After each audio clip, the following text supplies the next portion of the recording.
할렐루야. 2월의 마지막 날 아침입니다. 그러나 우리는 오늘도 여전히 여러분과 함께 아침 편지를 할 수 있음에 참으로 감사합니다.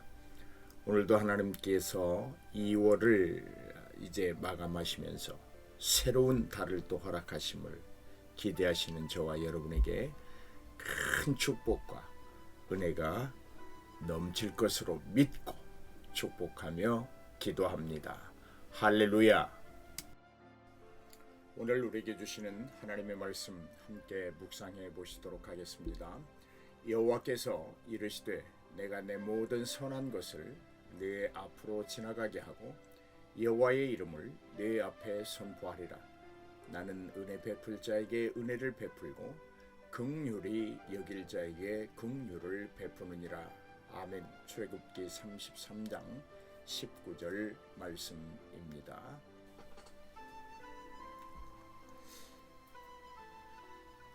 여호와께서 이르시되 내가 내 모든 선한 것을 네 앞으로 지나가게 하고 여호와의 이름을 네 앞에 선포하리라.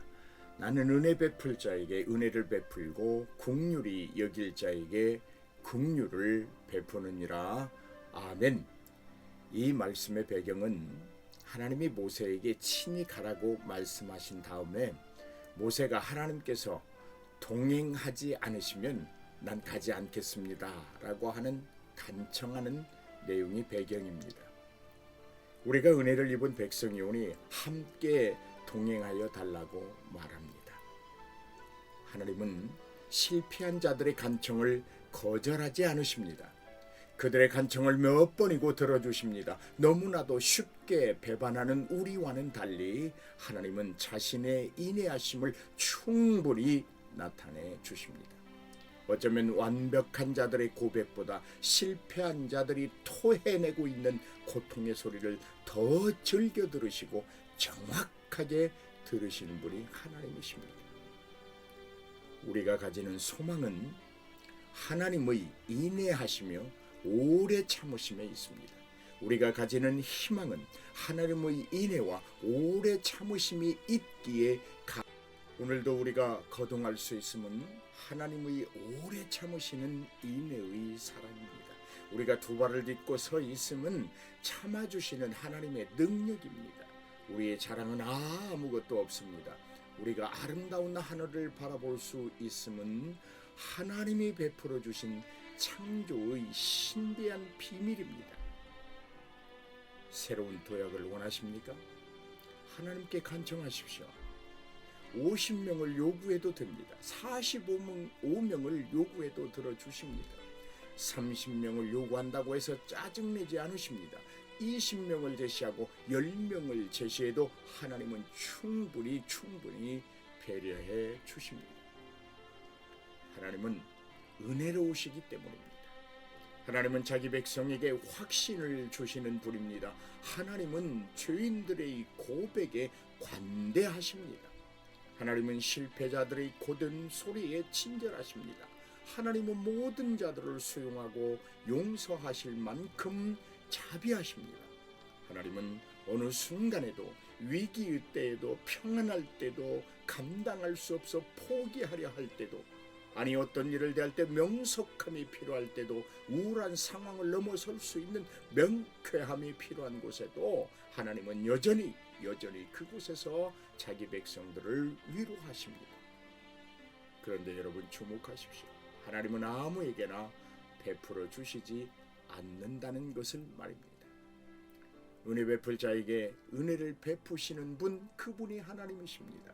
긍휼히 여길 자를 긍휼히 여기시는 분, 그분이 하나님이십니다. 그렇다면 우리가 그 풍성한 하나님으로부터 원하는 것을 받으려고 한다면, 아니 꼭 받아야 한다면 선행되어야 할 일이 있지 않을까요? 그렇습니다. 은혜 받을 자가 먼저 되어야 합니다. 긍휼히 여김을 받을 만한 자가 되어야 합니다. 하나님의 자비를 입을 만한 자가 먼저 되어야 한다는 말입니다. 우리 하나님은 정의롭고 공의로우신 하나님이십니다. 사랑하는 여러분, 하나님의 정의를 너무 무겁거나 광대하게 생각하지 마십시오. 하나님의 정의는 미래가 하나님의 손에 달려 있음을 우리가 인정하느냐 하지 않느냐에 대한 우리의 선택입니다. 하나님의 공의는 우리에게 거저 바램이란 부당한다는 것을 알려줍니다. 모세는 알고 있습니다. 이스라엘의 장래는 참되신 하나님의 장중에 있으며 하나님은 모든 이에게 행운을 거저 가져다 주지 않는 분이시고, 그래도 원칙을 예외로 하는 법률 집행자가 아니며 마법사이거나 마냥 친절하고 마음씨 좋은 이웃 아저씨가 아니라는 것을 모세는 알았습니다. 이제 사순절의 뜻을 세우십시오. 뜻을 세우되 이것을 기억하고 세우십시오.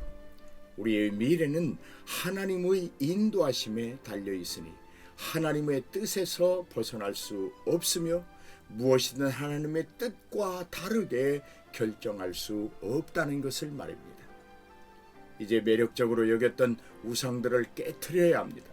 우리가 선호하고 있던 하나님에 대한 환상이나 종교적 확신도 혼미스러움을 유발하는 이념이나 어떤 성향도 버려야 합니다.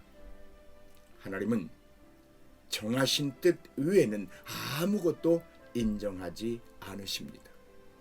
하나님의 정의와 공의에 대한 고집은 아무도 꺾을 수 없습니다.